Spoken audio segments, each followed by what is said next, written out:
নমস্কার বন্ধুরা, আজকে শেয়ার করব ডিম দিয়ে কুমড়োর রেসিপি। এই রেসিপি বানালে মাছ মাংসের দরকার পড়বে না। তো চলুন শুরু করা যাক আজকের রেসিপি। তো তার জন্য আমি অর্ধেকটা কুমড়ো খুব ভালোভাবে খোসা ছাড়িয়ে দেখুন এখানে বেশ একটু বড় টুকরো করে কেটে নিয়েছি। এখন এটাকে সাইডে রেখে আমরা চলে যাব রান্নার দিকে। একটা কড়াইতে এখানে আমি নিয়ে নিচ্ছি 1 চামচ মতো গোটা জিরে, আর এর সঙ্গে দিচ্ছি 2টো এলাচ। এবার লো টু মিডিয়াম হিটে রেখে মশলা আমাদের ভেজে নিতে হবে। মশলাটা একটু ভাজা ভাজা হলে মশলাটা নামিয়ে একদম মিহি করে গুঁড়ো করে নিতে হবে। মশলা নামিয়ে এবার এই কড়াইতে আমি দিয়ে দিচ্ছি 1 চামচ মতো সর্ষের তেল। তেল ভালোভাবে গরম হলে দিয়ে দিচ্ছি একটা বড় সাইজের কুচানো পেঁয়াজ। এবার পেঁয়াজটাকে মিনিট খানেকের মতো ভাজা ভাজা করে নিতে হবে, যতক্ষণ না পেঁয়াজটা একটু নরম হয়ে যায়। পেঁয়াজটা একটু নরম হয়ে যাবার পর এখন এর মধ্যে যোগ করে দিচ্ছি আমি একটা বড় সাইজের কোচানো টমেটো আর 3 থেকে 4টে কাঁচা লঙ্কা। ঝালের পরিমাণটা আপনারা যে যেমন খাবেন তেমন এখানে যোগ করে নেবেন। এখন পেঁয়াজের সঙ্গে টমেটো আর কাঁচা লঙ্কাও আমাদের 1 থেকে 2 মিনিটের মতো ভাজা ভাজা করে নিতে হবে। এবার এর মধ্যে যোগ করে দিচ্ছি আগে থেকে কেটে রাখা কুমড়ো, আর সঙ্গে যোগ করে দিচ্ছি আমি 2টো মিডিয়াম সাইজের আলু কুমড়োর মতো করেই কেটে রেখেছিলাম। এখন হাই হিটে রেখে আলু আর কুমড়ো আমাদের কিছুক্ষণ ভেজে নিতে হবে। আলু কুমড়োটা আরও 3 থেকে 4 মিনিটের মতো ভাজা ভাজা করে নেবার পর এখন এর মধ্যে যোগ করে দেব পরিমাণ মতো লবণ, আর দিয়ে দিচ্ছি এখানে সামান্য একটু হলুদ গুঁড়ো, আর সামান্য একটু কালারের জন্য দিলাম কাশ্মীরি লাল লঙ্কার গুঁড়ো। এখন হাই হিটে রেখে আরও মিনিট 2 মতো ভেজে নিতে হবে।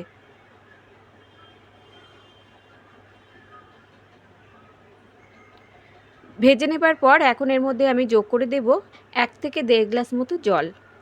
এই রান্নাটা একটু পাতলা ঝোল থাকলেই কিন্তু খেতে ভালো লাগবে বন্ধুরা, তো সেই বুঝেই কিন্তু এখানে জলটা যোগ করে দিতে হবে।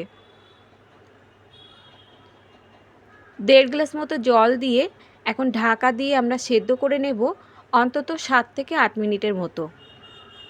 জল দিয়ে ভালোভাবে মিশিয়ে নেবার পর এখন ঢাকা দিয়ে রেখে দেব 7 থেকে 8 মিনিটের মতো। 7 থেকে 8 মিনিট পর ঢাকনাটা তুলে আপনাদের দেখাচ্ছি। দেখুন এখানে আলু আর কুমড়ো কিন্তু খুব ভালোভাবে সেদ্ধ হয়ে গেছে, দেখেই বুঝতে পাচ্ছেন। এবার এটাকে আমি নামিয়ে কড়াইটা ভালোভাবে পরিষ্কার করে নেব। আর এদিকে দেখুন আমি এর সঙ্গে নিয়েছি 3টে ডিম। এখন সামান্য একটু লবণ দিয়ে ডিম ভালোভাবে ফেটিয়ে নিতে হবে। আর বন্ধুরা চাইলে কিন্তু আপনারা ডিমের পরিমাণটা এখানে কম বেশি করেও যোগ করে নিতে পারেন।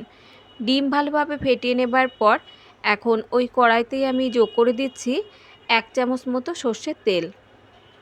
তেল ভালোভাবে গরম হলে ফেটিয়ে রাখা ডিম দিয়ে দিচ্ছি।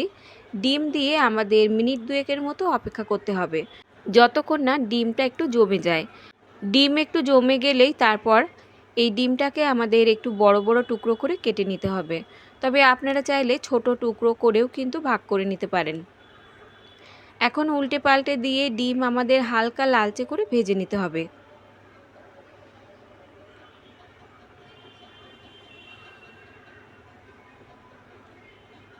কুমড়োর তরকারি অনেকেই কিন্তু খেতে চান না, তো এইভাবে আপনারা বানিয়ে দেখতে পারেন, খেতে কিন্তু দুর্দান্ত হবে।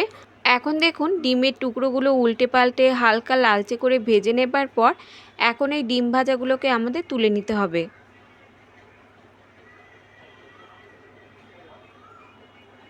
তুলে নেবার পর এখন এই কড়াইতেই আমি দিয়ে দিচ্ছি আরও 1 থেকে 1.5 চামচ মতো সর্ষের তেল। তেল ভালোভাবে গরম হলে দিয়ে দিলাম 1 চামচ মতো রাঁধুনি। এখন এই ফোড়নটাকে আমাদের কিছুক্ষণ ভেজে নিতে হবে। ভাজতে ভাজতে দেখবেন সুন্দর একটা গন্ধ বেরোবে, তখন এর মধ্যে যোগ করে দিতে হবে সেদ্ধ করে রাখা আলু আর কুমড়ো। একই সঙ্গে ভেজে রাখা ডিমগুলোও যোগ করে দিয়ে মিনিট 2-3 মতো রান্না করলেই কিন্তু রেডি হয়ে যাবে দারুণ সুস্বাদু ডিম দিয়ে কুমড়োর এই রেসিপি। এখন সমস্ত উপকরণ খুব ভালোভাবে একসঙ্গে মিশিয়ে নিয়ে ঢাকা দিয়ে হাই হিটে 2 থেকে 3 মিনিটের মতো আমাদের রান্না করে নিতে হবে। ফিরে আসছি 3 মিনিট পর, ঢাকনাটা তুলে নিচ্ছি। শেষের মধ্যে যোগ করে দেব সামান্য একটু চিনি। যেহেতু কুমড়োর তরকারি, তো সামান্য একটু চিনি দিলে খেতে দেখবেন দারুণ লাগবে। তো হাফ চামচ মতো চিনি যোগ করে দিচ্ছি, আর যে মশলাটা ভেজে রেখেছিলাম সেটা একদমই মিহি করে গুঁড়ো করে নিয়ে এর মধ্যে যোগ করে দিচ্ছি। এখন এই চিনি আর গুঁড়ো মশলা তরকারির মধ্যে খুব ভালোভাবে মিশিয়ে নিয়ে মিনিট 2 মতো ঢাকা দিয়ে রেখে দেব, যাতে এই গুঁড়ো মশলার ফ্লেভারটা রেসিপির মধ্যে খুব ভালোভাবে মিশে যায়।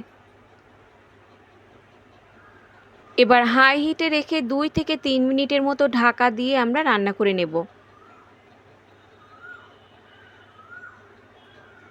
3 মিনিট পর ঢাকনাটা তুলে নিচ্ছি। দেখুন, রেসিপি কিন্তু একদমই রেডি। গরম গরম ভাত আর রুটির সঙ্গে পরিবেশন করুন, খেতে কিন্তু অসাধারণ লাগবে।